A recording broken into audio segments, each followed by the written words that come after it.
Please welcome to the stage the great visionary of modern Zionism, Theodore Herzl.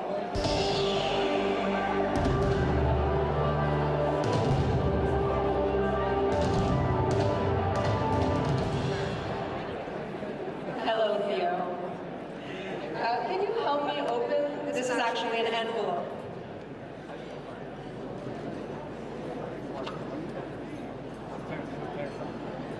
And the winners are Raymond Ippolito and Bridget Batchtiger. Congratulations to you both. We are just a little bit jealous. After the program, the winners should come to the right side of the stage to receive their tickets. Congratulations. And to Theo, thank you for helping me with that. He also has a flight to catch. And now, ladies and gentlemen, it is my distinct honor to welcome to the stage our host for this evening, Israel's ambassador to the United States, Ron Dermer, and our distinguished guest, the United States 70th Secretary of State, the Honorable Michael R. Pompeo.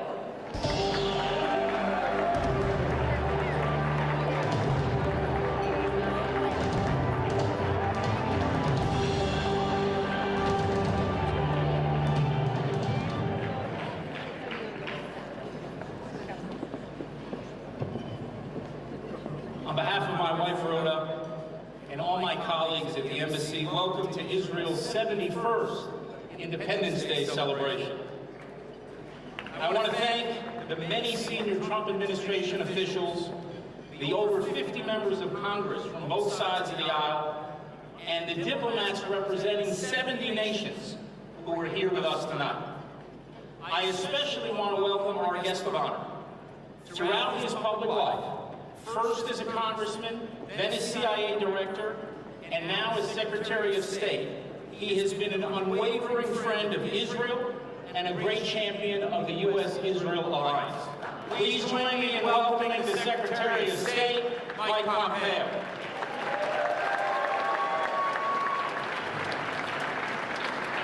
Ladies and gentlemen, Independence Day is a time to celebrate Israel's resilient democracy. All of Israel's citizens, whether Jew or Arab, Muslim or Christian, Druze or Bedouin, can take pride in living in a free country in the heart of a Middle East largely ruled by fear. Independence Day is also a time to celebrate Israel's remarkable achievements. We celebrate the Israeli minds that have won a dozen Nobel Prizes, achieved breakthroughs in treating Parkinson's and Alzheimer's, and which are now making progress in finding a cure for cancer.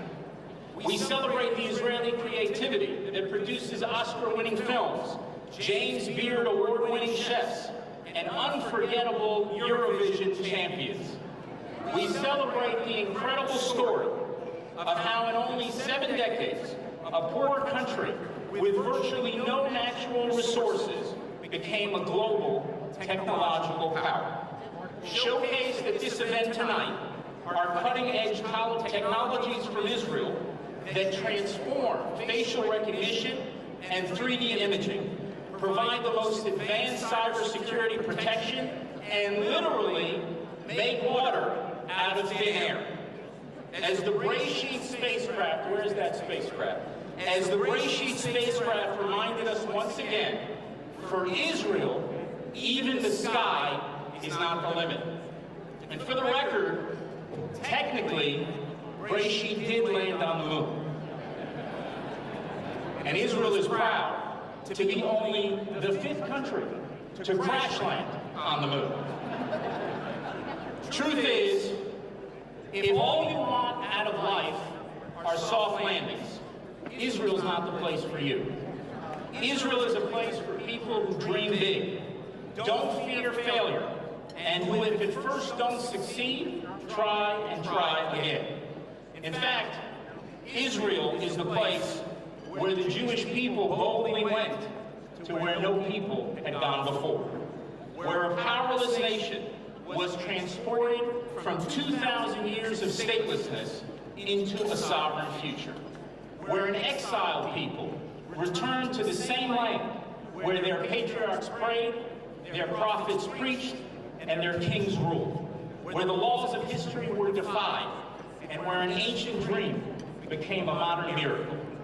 Ladies and gentlemen, here in Washington, D.C., Independence Day is also a time to celebrate the great alliance between Israel and the United States, which today is stronger than ever.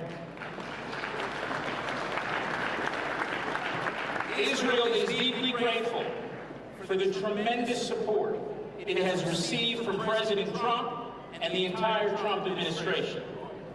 Almost exactly a year ago, the United States opened its embassy in our capital, Jerusalem. And a few weeks ago, the United States recognized Israel's sovereignty over the Golan Heights. But remarkably, neither of those historic decisions was the most important decision affecting Israel's future that the Trump administration made this past year. That fateful decision came last May, when President Trump withdrew the United States from the nuclear deal with Iran. In the 12 months since that hinge of history, the U.S. restored crippling sanctions against Iran, designating the Iranian Revolutionary Guard a foreign terrorist organization, and ended waivers that were enabling some countries to buy Iranian oil. A year ago, an Iranian regime that vows and works to destroy Israel felt the wind at their backs and believed history was on their side. Today, that same evil regime faces hurricane-force headwinds and fears falling into history's dustbin. A year ago, tens of billions of dollars in annual sanctions relief were fueling Iran's war machine in the region. Today, thanks to massive American economic pressure, that fuel is drying up, and the Middle East is safer because of it. Mr. Secretary, on behalf of the people of Israel, I want to thank you, President Trump, and the entire Trump administration for rejecting the path of appeasement, standing up to Iran's aggression and terror, and confronting the most anti-Semitic regime on the planet.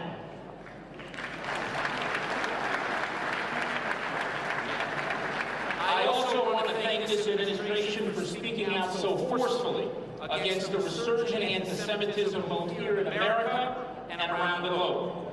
Last October, a few hours after a white supremacist murdered 11 Jews in a synagogue in Pittsburgh, President Trump warned those who seek to destroy the Jews that America would seek to destroy them. And a few weeks ago, Secretary Pompeo rightly declared that anti-Zionism is anti-Semitism, and forcefully expressed his opposition to the anti-Semitic BDS movement. We've come a long way since that day in the Oval Office on May 12, 1948, when then Secretary of State George Marshall threatened to vote against President Truman that coming November if he decided to recognize the Jewish state. Fortunately, 2 days later, President Truman did the right thing and became the first world leader to recognize Israel. In the decades that followed, a relationship that began as a moral cause grew into a partnership during the Cold War, and has now become the strategic alliance America and Israel enjoy today. Israel is deeply grateful for all the support it has received from the United States over the decades, from Republican and Democratic administrations alike, with strong support on both sides of the aisle in Congress and with the overwhelming support of the American people. That support includes backing Israel's right of self-defense, generous military assistance and missile defense funding, loan guarantees in times of economic crisis, critical diplomatic backing at the United Nations and elsewhere, and dedicated efforts to help Israel achieve peace with our Arab neighbors. We celebrate this year 40 years of peace with Egypt and 25 years of peace with Jordan, and that certainly deserves a round of applause. But while Israel has long received critical support from America, with each passing decade, Israel is giving more and more support to America. In the years and decades ahead, I believe it will become increasingly clear just how indispensable an ally Israel is to the United States. With America in need of democratic allies that have powerful militaries, first-rate intelligence services, and advanced cyber capabilities, there are few, if any, security partners better than Israel. And with America in need of democratic allies that can help it maintain its technological supremacy for decades to come, there are no technology partners better than Israel. Few people understand this better than Secretary of State Mike Pompeo. As director of the CIA, he knows how much Israel helps protect the security and interests of America and its allies around the world. As Secretary of State, he knows how important technology is to ensuring that America remains the preeminent power in the world, and how important Israeli technology has become in a world driven by innovation. And well before he was in either of those senior positions, he recognized that the alliance between America and Israel is based on shared values, anchored in shared interests, and driven by a shared sense of destiny. Mr. Secretary, over the years, Israel has been blessed with many friends in both Republican and Democratic administrations who served as Secretaries of State and who made important contributions to our alliance. But after working with you for the past 2.5 years and seeing the extent of your commitment to the security and well-being of Israel, I can honestly say that Israel has never had a better friend in Foggy Bottom than you. Ladies and gentlemen, please give a warm welcome to America's 70th Secretary of State, Mike Pompeo.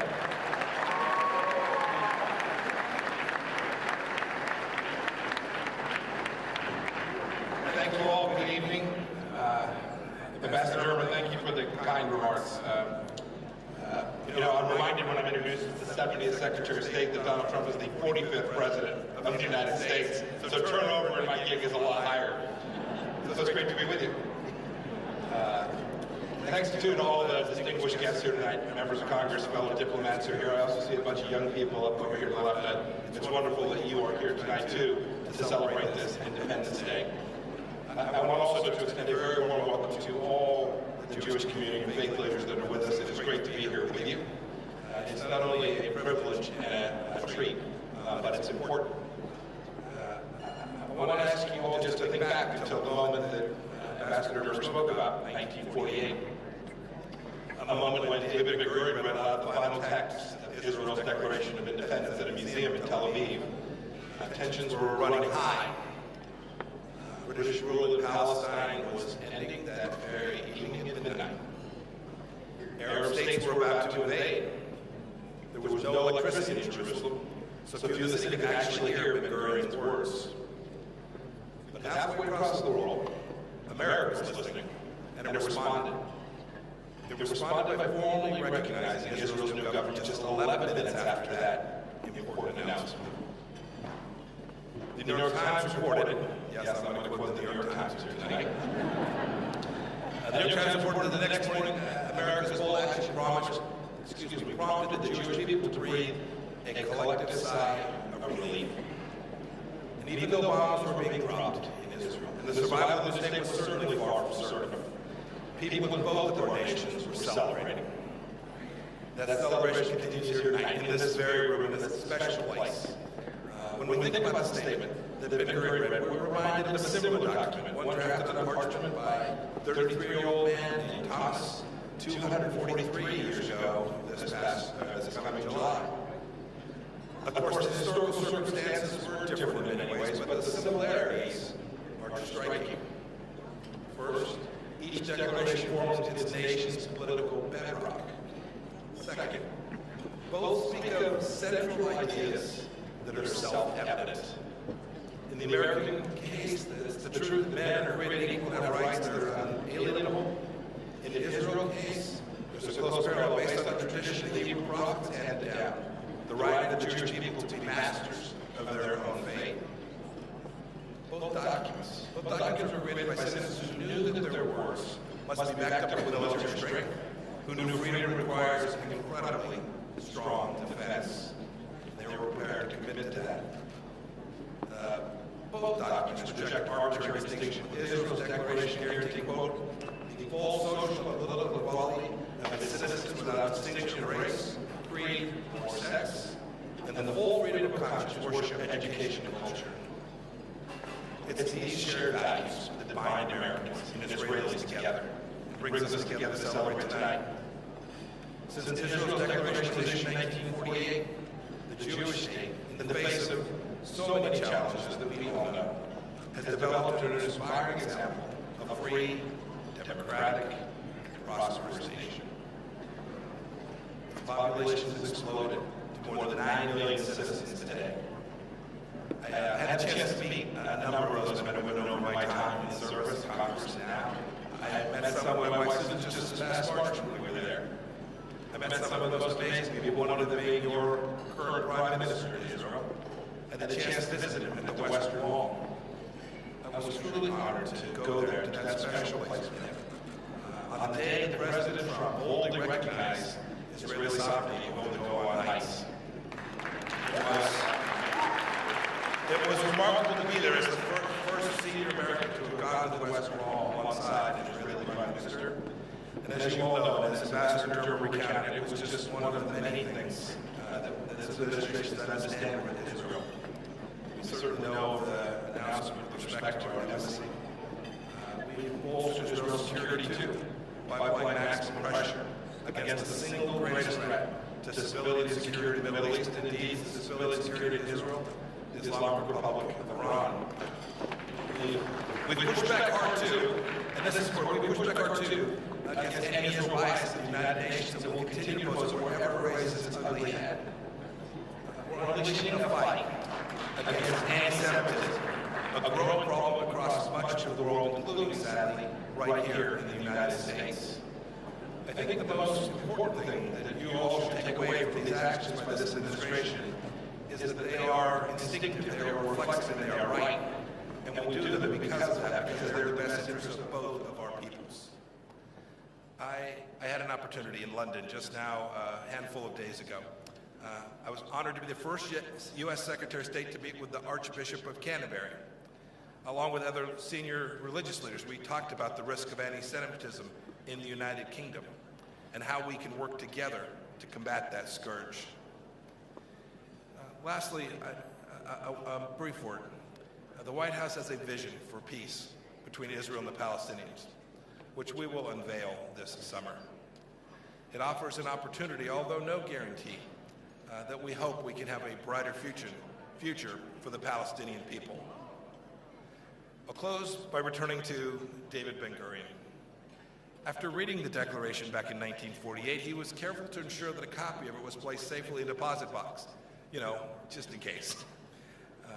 He was certainly smart to do so, but I think he'd be pleased to know that that document's greatest repository has been in the Israeli people themselves.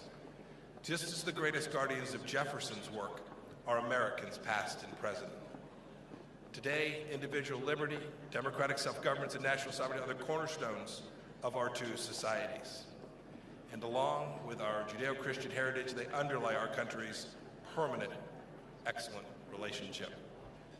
I'm confident that this will continue into the future, and I want to say to all here tonight, Happy Independence Day.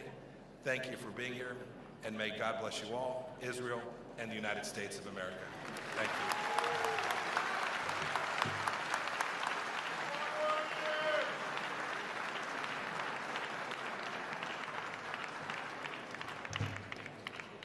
Thank you, Secretary Pompeo, for your very inspiring words. We appreciate them. And now, For the singing of the national anthems, we have a very special guest tonight, Pastor Chris Harris. During a trip to Israel in 2012, Pastor Harris discovered Natal, an Israeli organization specializing in the fields of war and terror-related trauma, which prompted the development of the Urban Resilience Network, TURN. The TURN Center is dedicated to helping residents of Chicago overcome the effects of trauma and PTSD, and its unique model utilizes faith and community leaders as post-trauma counselors. Pastor Harris's mission is to replicate this Israeli-based model in other urban communities across the United States. And if that wasn't enough, he also has the best rendition of Hatikva on Chicago's South Side. Ladies and gentlemen, to sing the Star-Spangled Banner and Hatikva, please give a warm welcome to Pastor Chris Harris.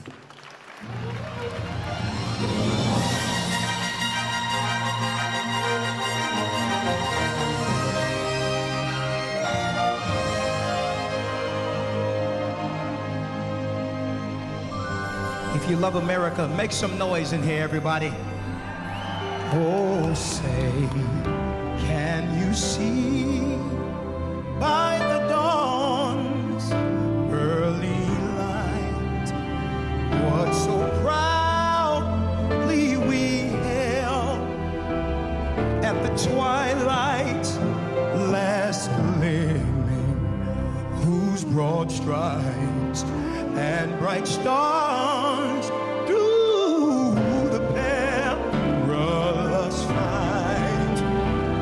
O'er the ramparts we watched were so gallantly streaming, and the rockets reclaim the bombs burn, stinging air gave proof through the night that our flag was still there. Oh, say does our star-spangled banner yet wave o'er the land? We love this land and of the free. Oh, and the home. Oh, it's our home. Oh, the brave.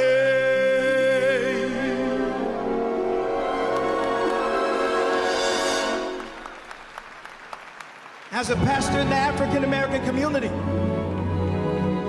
proud to stand with our friends in Israel, say this. Kolot ba'aleva panima nefesh Yehudi homiya.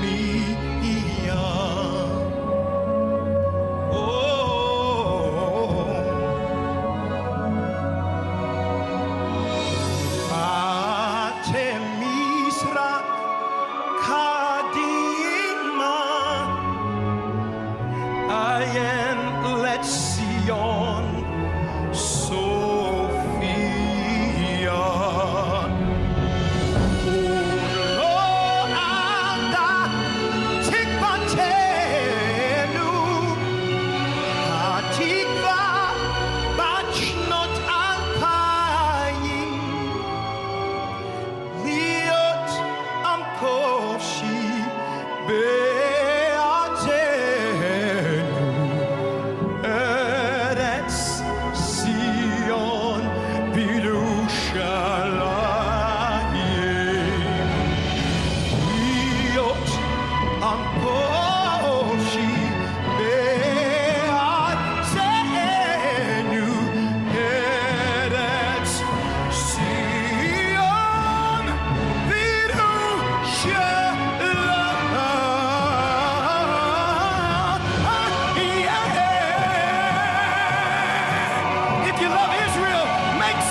is all I have to say. Pastor Harris, thank you so much for being with us tonight and for sharing your powerful voice.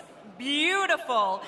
And thank you to our host. Yes, let's give him another round of applause. He definitely deserves it.